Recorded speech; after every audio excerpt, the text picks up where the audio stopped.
જય ગિરનારી, જય માતાજી, જય ગુરુદત્ત, જય દ્વારકાધીશ, જય વિશ્વકર્મા ભગવાન। આજે ગુરુ પૂર્ણિમાનો મહોત્સવ આશ્રમમાં મૂર્તિ પ્રાણ પ્રતિષ્ઠા પછી પ્રથમવાર ગુરુ પૂર્ણિમાનો ઉત્સવ ઉજવાઈ રહ્યો છે। ભગવાનનો ષોડશોપચાર પૂજન અભિષેક પ્રાણ પ્રતિષ્ઠા પછી પાછો પ્રથમવાર કર્યો છે અમે લોકોએ। અને આજે ભગવાનને અન્નકોટ પ્રસાદ ધરશું અમે, પ્લસ દૂરથી દેશ વિદેશથી ગુજરાતના અમદાવાદ, રાજકોટ, ભાવનગર એવા અનેક જગ્યાએથી આપણા ભક્તો ભગવાનના દર્શનનો લાભ લેવા અને આજે મહાપ્રસાદનો લાભ લેવા પણ બધા પધાર્યા છે। અમારું બધાને ભાવભર્યું નિમંત્રણ છે।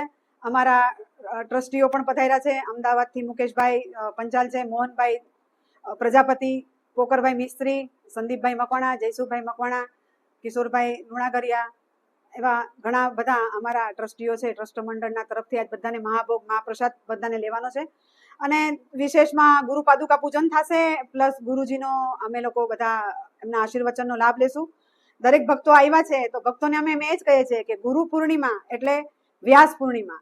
આજે આપણા તમામ આખા વર્ષથી આપણા આંખના પલકેથી બી જે કંઈક પાપ થઈ જાય છે એ પાપને પાછું આપણે ભગવાન ગુરુના ચરણે ધરી અને પાછા આપણે રિન્યુઅલ થવું પડે। જેમ એક રબર સ્ટેમ્પ હોય એમાં અક્ષર ઊંધા હોય, તમે બધા કોઈ બિઝનેસ કરતા હશે, કોઈને કામ ધંધી ન કરતા હશે, તમે જોયું હશે કે રબર સ્ટેમ્પમાં અક્ષરો ઊંધા હોય તો એ અક્ષરને આપણે વાંચી નથી શકતા।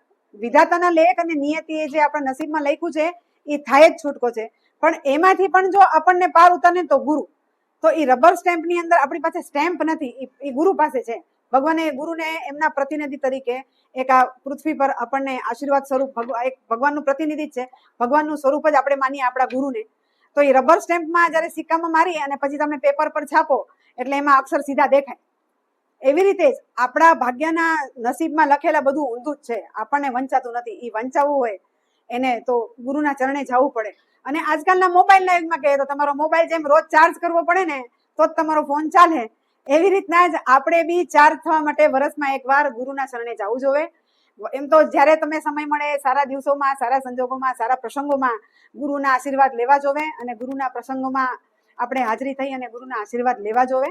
એવા સારા ગુરુ પૂર્ણિમાના દિવસો એટલે આપણા ગુરુ આપણા માટે આખું વર્ષ જે તપ જપ પૂજા પાઠ કરતા હોય તો આપણે એક વર્ષ ગુરુના ચરણે ગુરુની પૂજા કરી અને એ ઋણ ચૂકવીએ છીએ। કારણ કે કહેવાય છે કે પિતૃ ઋણ, માતૃ ઋણ, ગુરુ ઋણ એટલે કે ઋષિ ઋણ એમાંથી મુક્ત થવાતું નથી, પણ આ રીતે આપણે ગુરુની સેવા કરી અને ગુરુના ઋણમાંથી મુક્ત થઈ શકીએ એવી ભગવાનને પ્રાર્થના કરીએ અને ગુરુને એટલી પ્રાર્થના કરીએ કે મારા પરિવારમાં સુખ શાંતિ સમૃદ્ધિ આવે અને મારા દેશમાં બી સુખ શાંતિ સમૃદ્ધિ આવે એવી દત્તાત્રેય ભગવાનના ચરણોમાં પ્રાર્થના, ગુરુજીના ચરણોમાં પ્રાર્થના, જગતગુરુ શંકરાચાર્ય મહારાજના ચરણોમાં પ્રાર્થના।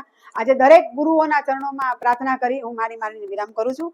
જય ગિરનારી, જય માતાજી, જય ગુરુદત્ત।